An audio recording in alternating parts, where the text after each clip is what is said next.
The D, man. Yeah, shout out my nigga from D's Media, you feel me? Yo, it's your boy D's Media back again with another video. Like, comment, subscribe to the channel on the road to 100K. Today we're going to talk about, man, your boy Stain got found guilty in 2015, man, for a case, man, and it looked like, man, the victim's family is celebrating him losing his life. Let's jump straight into it.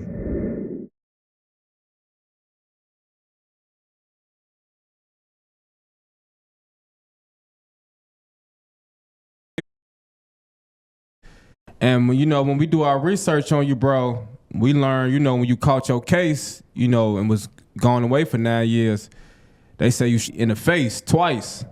Yeah. Man, look, I did time for it so I can explain it, you know? Right?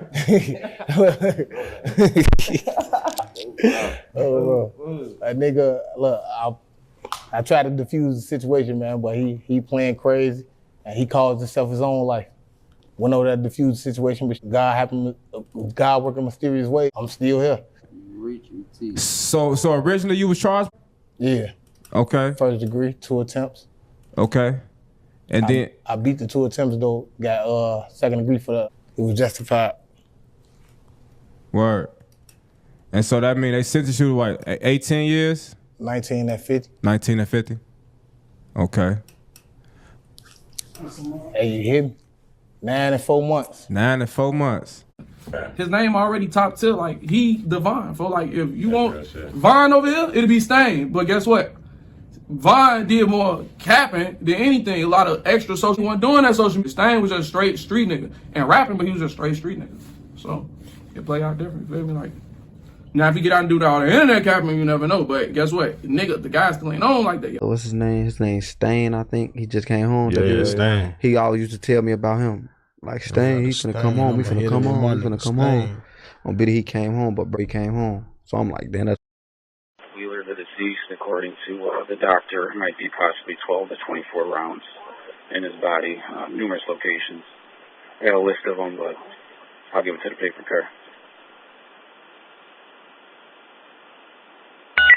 Hi, 10-4. Of the afternoon investigating this shooting, and based on the number of evidence markers we're seeing on the ground, as many as 80 shots were fired here. This shooting happening around early afternoon near 75th and Harvard, apparently right in front of a convenience store. The Chicago Fire Department confirming 3 people were shot. One was pronounced Dean, another victim drove or was driven to a hospital, and a third victim was transported by ambulance. The genders, ages, and...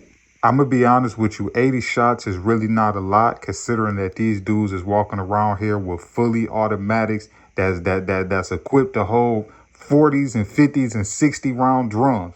You hear me? So 80 shots is not a lot. If you got 3-4 people with fully automatics, then you got these buttons out here. You know what I'm saying? Dudes, you could let off a button in 20 seconds. You could let off probably 30, 40 rounds. You know what I'm saying? 20 shots gone. Another 20 gone. You know what I'm saying? That's how fast it is. Then dudes putting silencers and all that, man. You better stay out the way, man. But they want to stain bad. Condolences go out to any loved ones or family members or kids, anybody that's suffering from the loss of both of these victims. It don't matter whether it was 2015 or if it recently happened. A loss is a loss. Every day you can't wake up and hug your child. Every day you can't cook for your child or tell your child you love them. That wound will never heal. The one thing a lot of people ain't talking about is, just imagine is you get a phone call that you lost your child. They found the dude. The dude get found guilty. You know what I'm saying? They lower the charges down to second degree. He get 18 years and only have to do 50% of it. And he's home in 9 years doing interviews, talking about it, doing hood vlogs and all of that. How the hell do y'all expect this lady to feel?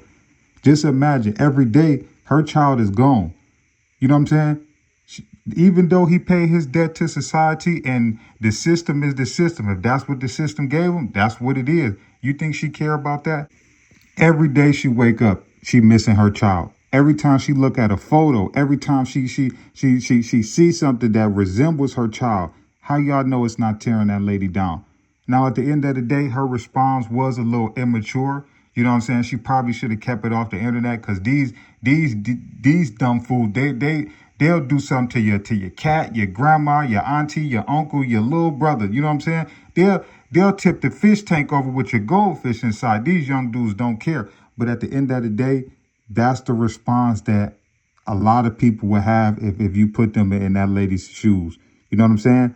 The one thing I feel like Stain and a lot of dudes who younger was wilding out and getting into stuff. Even though you came home, you pushing peace, you know, you passing out turkeys in the hood, you telling the kids to go back to school, you know, you look at doing good in your community. You know what I'm saying? I got to give it to Stain. Stain definitely was giving back to his community. He definitely was doing the right thing.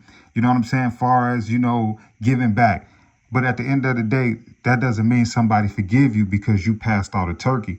That doesn't mean somebody forgive you for taking their child's life because you talking to the youth.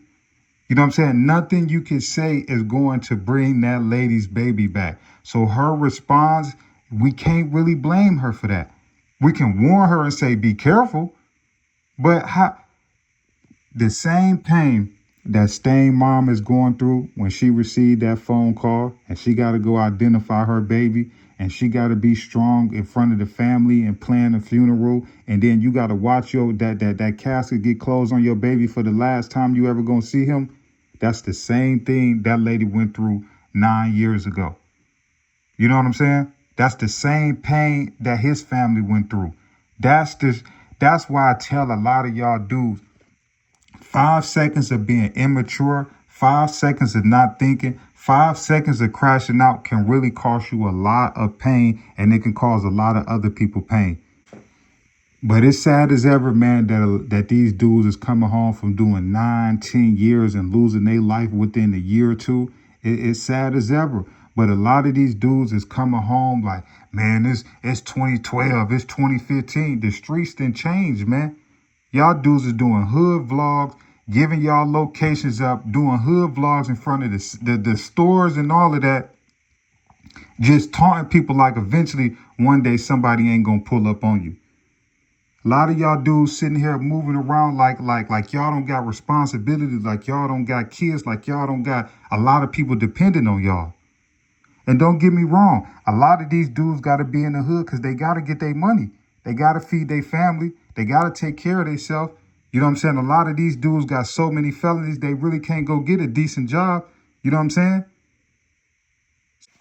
I wish Stain hood and his family the best. I know his hood going through it right now. This is like one of the biggest losses they side probably took, man, since like Lil JoJo or Lil Mr. Like that man meant that much to his side and his hood. Like I said, if you just started paying attention to drill, you probably ain't gonna know who this man is. But if you was watching drill during the BDK and the GDK, you know, the height of they war, and you know when the JoJo was rapping and the Keith and the Reese and all of that, the E-Day and Wooski and all the Duck and all of them, you would definitely know who this man is. Like I say, man, he was a real face from his side. So it kind of shocked me that he was just dangling around like that in his hood, knowing that he a face. But like I say, man, dudes got to get their money. They got to feed their family. It's easy for me and you to sit there and judge somebody because we going to work. You know, we getting a check every 2 weeks. You know what I'm saying? A lot of us probably might be in a union or whatever it is. So you straight. Y'all got health insurance. You know, we good. A lot of them dudes, they got to get it on their own, man. So like I say, man, I wish both families the best. But at the end of the day, we can't really judge that lady off her response because we wasn't there when she buried their child. We wasn't there, you know, when she had to hold it together for her other kids. So at the end of the day, she probably might want to be careful with the message she putting out. But at the end of the day, we can't really blame her for how she feel, man. But I wish everybody the best, man. I know it's some tough times, man. Like I say, man, prayers go out to y'all and anybody that lost their family or loved one to the violence of the streets. Prayers go out to y'all, man. And this why my message is to try to save as many kids as we can. You might can't get your baby back or you might can't get your loved one back, but you can stop another child from going down that same road. And that's just as good, man. Love y'all. Appreciate y'all. Thank y'all so much for tapping in with me. Peace, positivity, network growth. Let's save these kids. It ain't never too late. We tore down these communities. Let's build them back up. I love y'all. Thank y'all. The D, man. Yeah, shout out my nigga from D's Media. You feel me?